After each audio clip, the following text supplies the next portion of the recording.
we heard yesterday from Andrea Cruz how the Epic Center, the South Texas is going through, and we hear from Governor Abbott.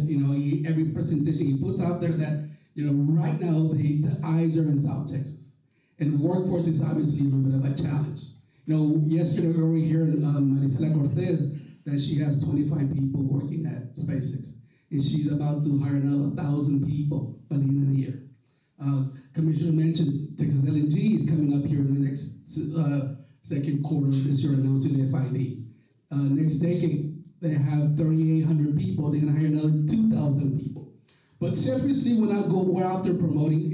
I'm going to piggyback on Joanna and we do presentations to high schoolers, and this is what we do. What we tap into. I said high school. This is the resources that we need. This is our feedstock to feed those 1,000 people that we need to hire in the next 24 months. Because they're growing pains. They're growing pains. But we're excited that South Texas finally, like Commissioner, the stars finally lined up for us. So again, we're excited for about what's about to happen in the next 24 months. Thank you. We appreciate everyone's feedback. With that said, I think it's important for us to move forward to something that is of utmost importance, and it's something that we literally depend on, and we have so many experts here today when we are speak about cross-border trade. I mean, it's no secret that Mexico is their #1 partner, and the billions, and I don't even know the stats, but I know Glenn knows that by heart. I don't want to say less, Glenn, because I don't want to get in trouble with you. But with that said, how do you foresee the multiple things? One, I want to start with the updates of the United States-Mexico-Canada agreement, and how does this create opportunities for businesses in agriculture, energy, and technology sectors?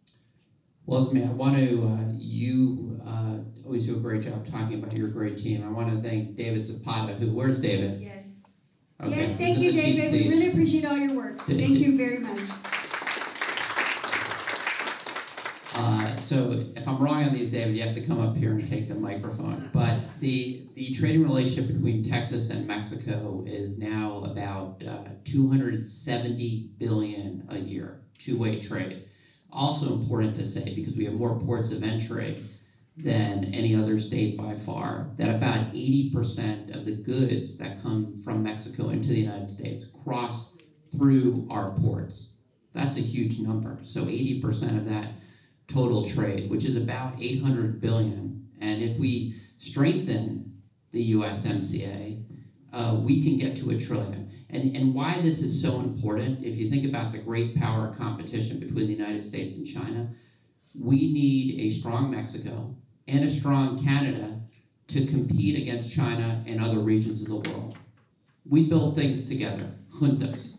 So we need the strongest possible trading relationship. And in our view, it's a win-win-win. And Esmy, this is something that benefits all sectors of the economy, whether it's space, aerospace, auto manufacturing, tourism, healthcare, agriculture. Mr. Consul General, I'll tell you how I started my day. Avocado toast. The avocados from Mexico, the cherry tomatoes from Canada, the tiebreaker, the blueberries from Mexico as well. The toast was from Whole Foods here in Austin. So, all three countries.